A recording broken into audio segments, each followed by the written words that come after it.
I timed it a little bit poorly, but alrighty then, and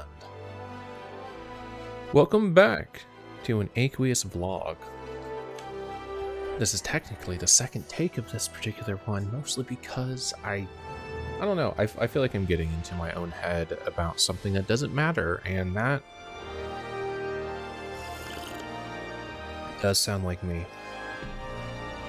There's a couple of things I think I want to be able to talk about in this one here that I either forgot about in the original take that's not going to show up. That's fine. Who cares? Certainly not me. But I want to be like briefer with some of the things too and stuff like that, and it would be cool. I really should have like I got post-it notes. I got like a lot. Like now it's time for cake. Asked me what I wanted for my birthday, and I'm just like, I never won anything. So I was like looking around at my office. And I was just like, something I don't have in my office is a fuck ton of sticky notes. Like the last time I bought post-it notes, or post-it's technically a brand, sticky notes, they weren't actually sticky. I just bought a bunch of colored cards. It's like, this can't help me in the way that I wanted to. So they purchased me just a fucking fat stack of different colored post-it notes. I have a shit ton, so I should use them. So that's a call to action there. But another thing is soon I'll be starting an antidepressant, which is fucking rad. The only time I ever tried one out, the physician never got back to me to actually make it useful. This dude's prescribed me a 30-day supply, which doesn't do anything, and I never got back in contact with them, so nothing came of that. The current prescription is for Pristic. That's like the name brand. Replace the K with a Q, and that'd be right, because my primary care physician said that it does anti-anxiety and antidepressant stuff kind of together. So that's hopefully going to be good for me, because I get heart palpitations and stuff like that every once in a while. And my doctor framed it in a very interesting way of associating that with a panic attack, and I guess I've been having those. Not in a bad, no matter what, they're bad, but like not in a severe way, similar to like in relation to what I was experiencing when I inevitably left classroom teaching, because then I was waking up feeling my chest in a way that I would argue I shouldn't. It's hard to describe, but yeah. So so the anxiety is not where it used to be. Depression is worse, I think, than it was before, but I think that's because the anxiety was like, anxiety and depression operate separately of each other.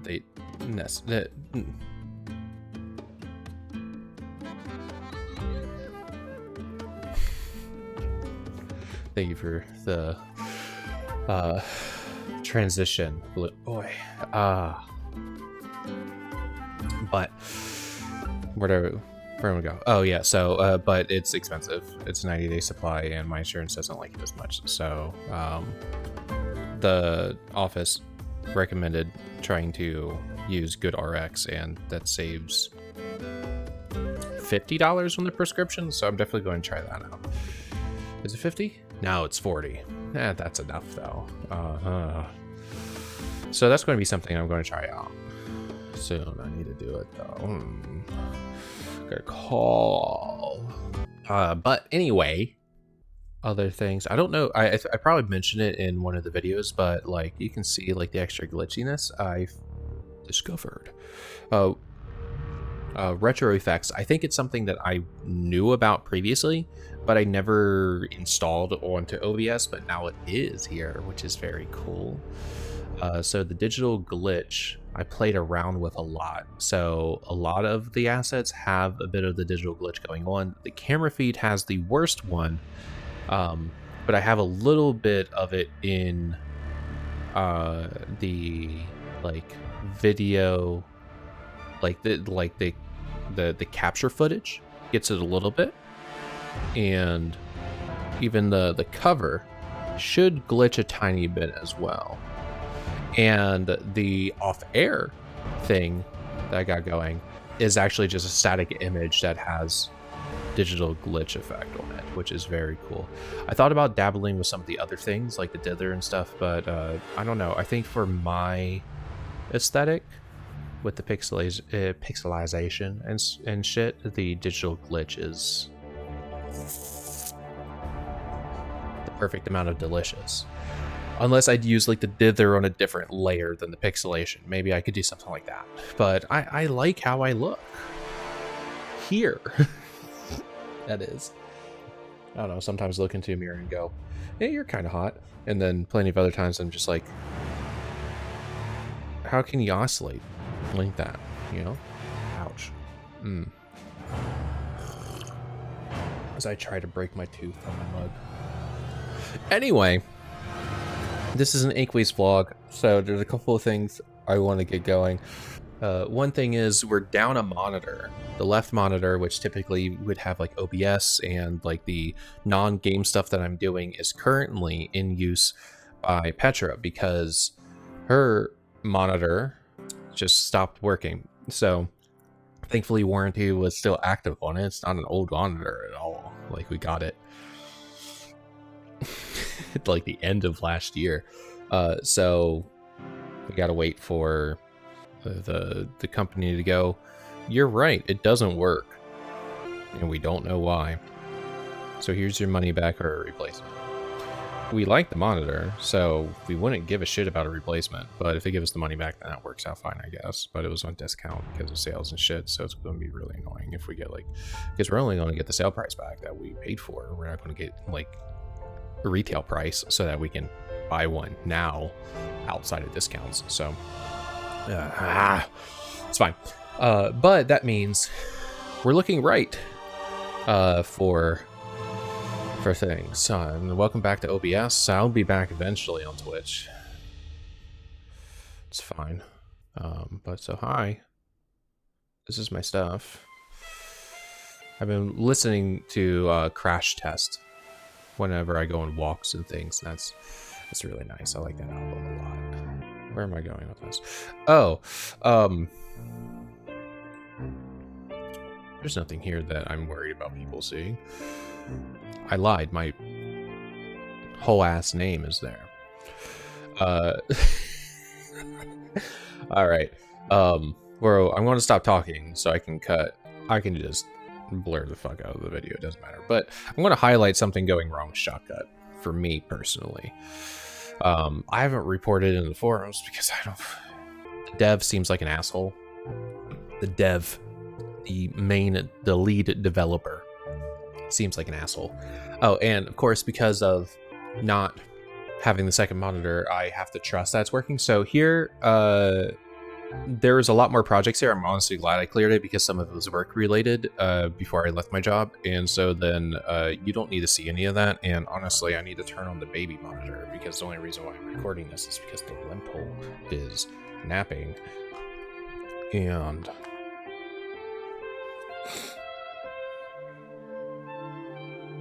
all right, they're still asleep. So the test is here as a fully unedited file so that I could see things, and where I'm not worried about showing you that.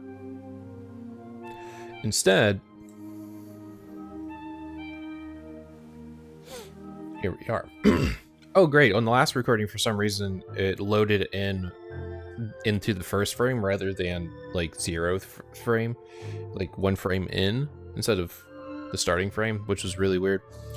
But so what I want to show you is that it's not fully edited yet. So this So this isn't what the end video is intended to be in length, and I sure hope not. There's plenty of stuff I should be able to edit out.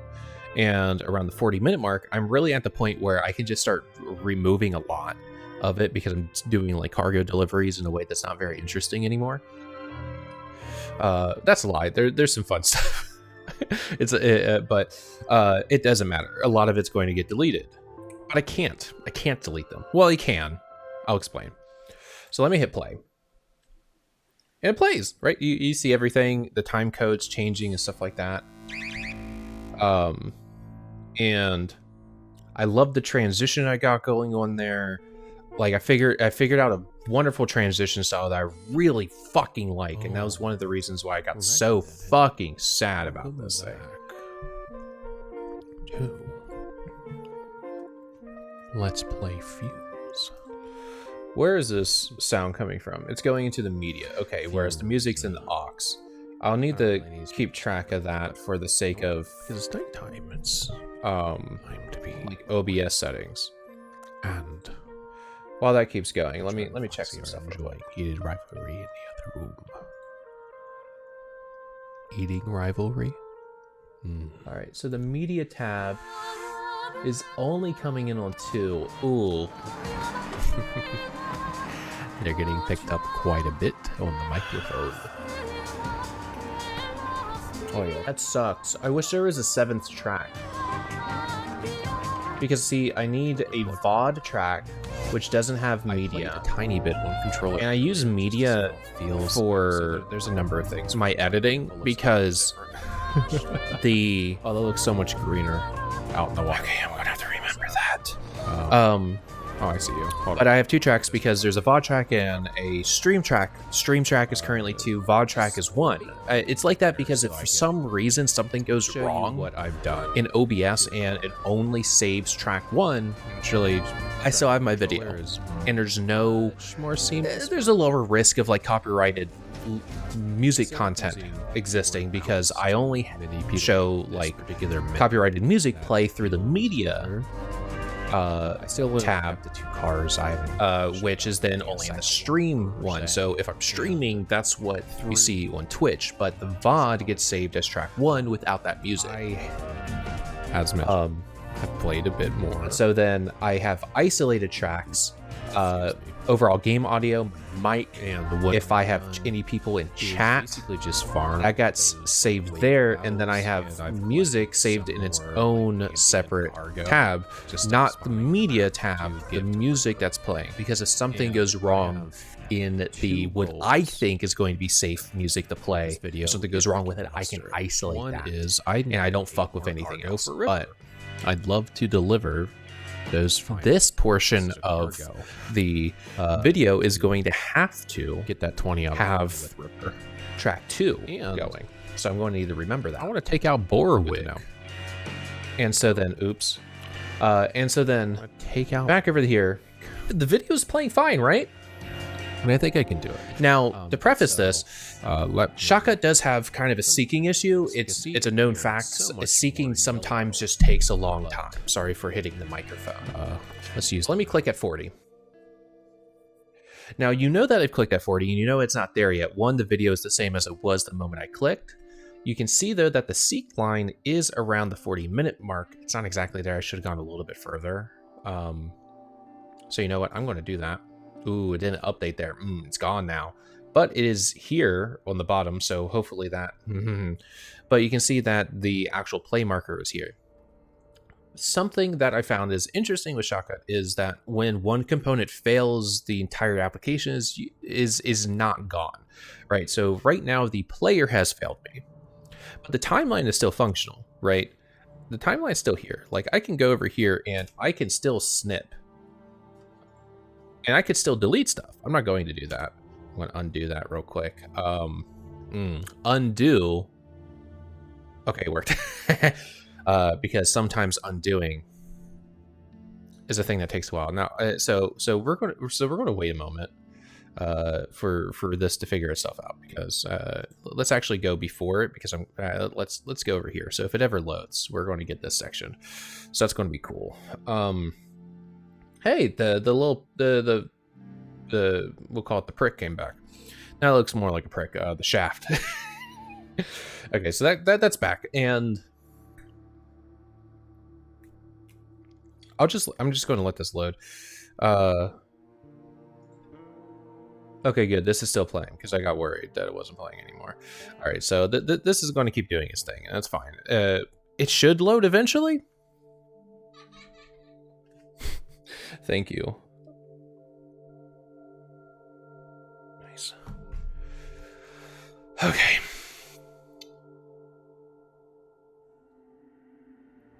And so I'll come back to that in a moment.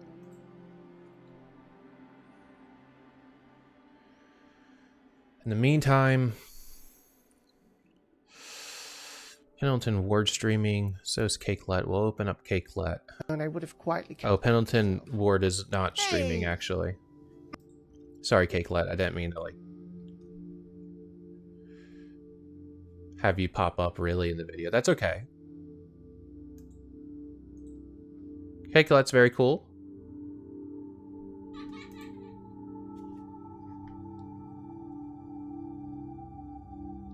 My idle game wants my attention. So we'll just blur this for a bit. But let's go back here. All right. And now I've commented before that I think that these are genuinely terrible icebreaker questions. Genuinely terrible. Like downright bad. All right. And I think it's because I really feel like ChatGPT generated this 200 list. There's a PDF of it. God, I bet it looks like a robot made it. Right. But link to the Olympics, I guess. I'm not clicking that. I don't know my answer to that one. But today, in this one, we have question number 5.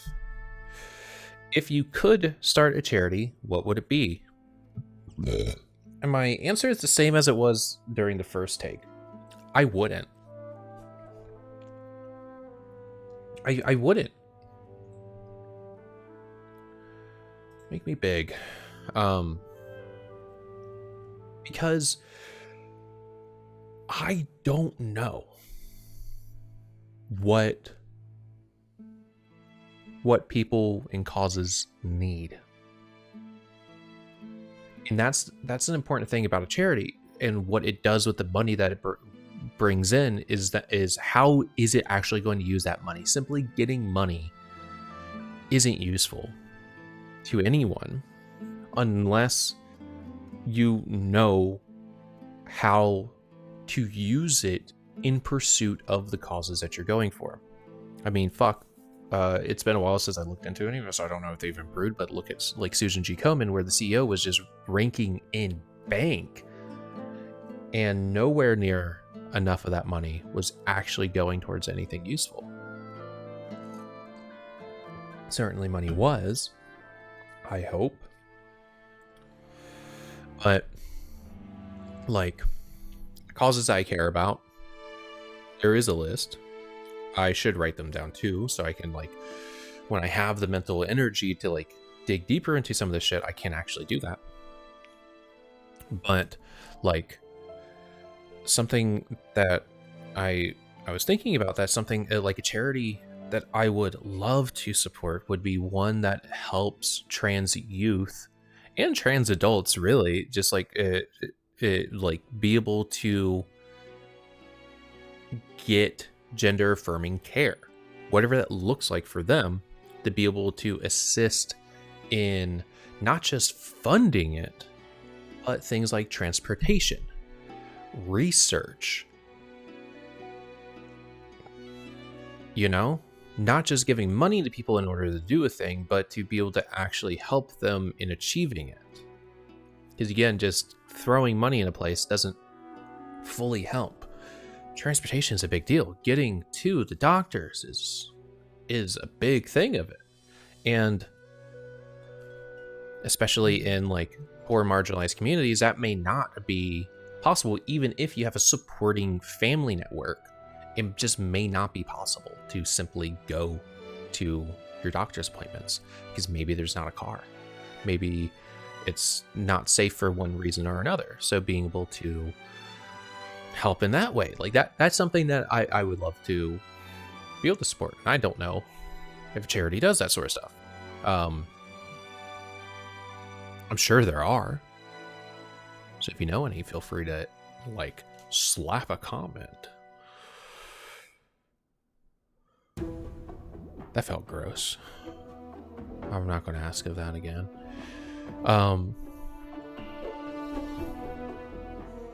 But right, that's something that I think would be great. Genuinely worth supporting and stuff like that. I support some other charities and shit. But I need to look into them to see what they're doing actually with their money. Because again, if transparency is one thing, but like if I look at what they're using the money for and I don't think it's the most efficient path, and I research then other charities who are then using the money in a way that I think is going to be more useful. And eventually maybe I can get to a state where I know some of these things could be more useful. Because again, researched it. I just need to research it. You spend that time. It's hard to spend time on stuff. Got Lental. Chocolate and all? Sure. Thank you, captions. Fuck, I hate them so much. It's almost useless having them. Sometimes they hit the mark. Thank you. Do I have to speak like this? No, because you lost the do. Got it. Fair. Shotcut's still playing, by the way. Let's go back here. Wait, did it pause? It paused, for fuck's sake! Actually, it doesn't need to play. Actually, it just needs to get there, and it still hasn't gotten there. Sorry, what Shotcut does also is that if you, even if it's playing, if you click to a different point where it's seeking, it's going to stop play so it can get to that place first. Which is fine. And I just wanted to point something out too. It's not my computer's resources that are the problem. My computer has plenty of resources. Like, I wish I had more RAM. But if you don't know why that's an issue to potentially acquire, then you need to just choose your favorite search engine and do a quick Google of RAM shortage, RAM prices, anything like that. Just do a quick search and figure out why that's a difficult thing to do. More of my disk is being used by Shotcut than I feel like it should need to, but I mean, use more. Oh shit, it finally loaded. Came for the package, and you surely deliver. Live. All right, nice. Gamer. But you see, like the amount of time that it took to do that, I can't edit a video like that. And this is this other issue where it's having problems seeking and loading generally. When it gets to these breaks, it starts to cycle over again. It's like it's re-seeking again. And maybe that's something internal with Shotcut that when you make a cut, it's still, maybe what Shotcut's doing for the player and timeline is that it's now seeking in the original video to the point that I've snipped. And maybe that's the issue going on here. I don't know. And I don't know if that's a normal thing that video editors do, that when you snip, now it's just, I don't know if that's the typical procedure or if that's a procedure at all that they're doing. But because of this taking so long to load at these particular points, it feels like it's just syncing again. And it's doing a bad job. Because also, the only thing that it recommends in its FAQ is turn things to fast if they're taking a long time, and both of these are on fast. I don't know what else is going on here. Nothing else is telling me, hey, this makes it faster. And doing a proxy or something like that's not going to help. I tried lowering the resolution. That doesn't help either. And I don't have to do that because I have plenty of resources. And nothing in my computer should be limiting it. I don't know why the CPU is not as excited, but it's using these other assets in my computer and it's still not doing things. So I don't know if there's something wrong with my computer where the CPU is not doing its thing to be able to help facilitate the needs of Shotcut, or if Shotcut's simply not sending signals to the CPU that it needs to be doing stuff. Because it's not. It's not doing stuff.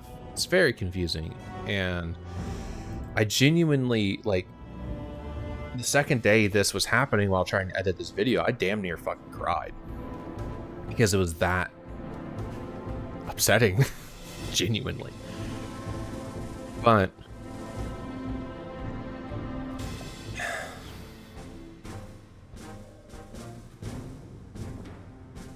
on the plus side, for some reason, DaVinci Resolve is working again. So I was able to get that going, and I've messed with its glitch transition to get it into a state that's a little bit more comfortable for what my uses are. These glitch tools are just epilepsy factories, though. The fact that their lowest settings are still so intense. This goes for Shotcut too. I had to turn some shit down to get Shotcut's glitch tool to just calm the fuck down. But I got to a state that I really liked, so I'm genuinely upset. I'm very upset.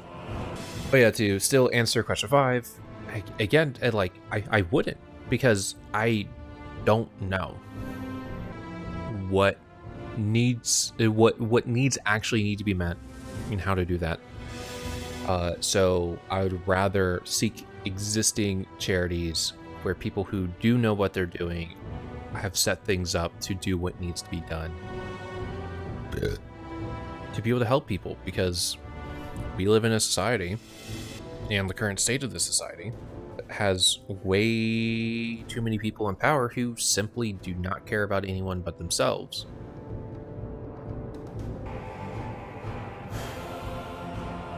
I'll try to move on from that, and not well. But yeah, so those are the immediate things on my thoughts. I was looking at stuff again, but I was still in Make Me Big, so you didn't see it. That's okay. Did I look at anything that mattered? I don't think so. Shotcut, looking right. Was I still in Make Me Big when Shotcut started playing? God, I'm fucking, let's see. God, I'm fucking sorry. Doesn't matter. But, and still, this time it is still at play, because, right, it wants you to pause. Or like the button's indicating that if I click it, it will pause, but it's still in play and still hasn't started playing again. And like, since I can still interact with the timeline, like I can still make edits and things like that, but I don't know what the fuck is happening. I can't rely exclusively on waveforms. I also need the images, but I don't like having the thumbnails load because of my history with DaVinci Resolve and having it load the thumbnails, just destroying my computer. So I seek using waveforms, and I use the player to verify what's going on to see if I want to keep that in. I don't need the thumbnails. I need the player to work so I can see the visuals, and I need the waveforms so I can check out what's going on, so I can see where key audio is taking place. Don't need more, don't need less. That's exactly what I want. And I'm still so fucking broken up over Shotcut not working. But that's okay. But yeah, so that's going to be it. So part 2 is slowly coming out when I get time.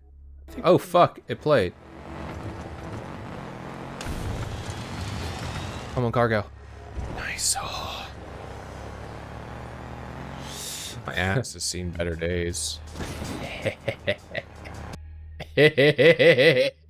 And this right here, this point where it's frozen, I went to use as my thumbnail. And I still haven't planned to use it as the thumbnail in a way. Oh, I'm glad that's a break, because that means I can, if for some reason I've lost track of the screenshot I took, I can just come back. It's funny as hell. I was able to show that. Glad I had the correct screen up for it. But yeah, no, that's it. So yeah, so I'm gonna go get some lunch. See if there's something that I can clean before the lentil needs to be woken up. Bought a tarot deck. It's full of queer and gay shit, so that's fun. Can you see that one? Yeah. Rainbow Tarot. 78 cards in guidebook. Haven't read it yet. Anything else? Fumes is good. I now have P. P-I-H. I don't have... I said P. P-I... Not even spelling anymore. I have that. We might make a video or two. We'll see. Dwayne really wanted me to play it. Fumes Part 3 is also already recorded. That features luxurious co-op with consensual Dwayne, so that was a fun time. Big Walk came out, so friends and I will probably be playing that in an unrecorded situation. Yeah, I don't know. Hopefully in the next aqueousVlog, I am on that antidepressant, and I want to write again. But I've been reading. I just finished Mickey-17. There are aspects of the movie Mickey-17 that I can enjoy, not really more than some of the comparable things that happen in the book, but I can tell you right now, I don't know if I like what the movie decided to do, I guess, with Kat and Gillian's characters being in a romantic relationship with each other, because it adds more oomph of what goes on with respect to the book, where they don't have a romantic relationship, nor do they really have a strong friendship either. Spoilers, I guess, for the book, but the book handles Kat so much better than the movie. The movie did a major disservice, and it was like pretty much the only thing that really soured my enjoyment of the movie was how they wrote Kat, and that was before I read the book, and the book justified me in feeling that way, because how they wrote, because it's a genuinely different approach to Kat and Mickey's relationship, and like how far the movie takes things in a way that just wasn't great, but I like that. Reading Sunstone affirms for me that I'm really not into the vast majority of BDSM stuff, but it's a great romance, really. So I recommend that. There's other things I could talk about, but I've already used up way too much time. So to everybody watching now and anyone watching in the future, take care now and bye then.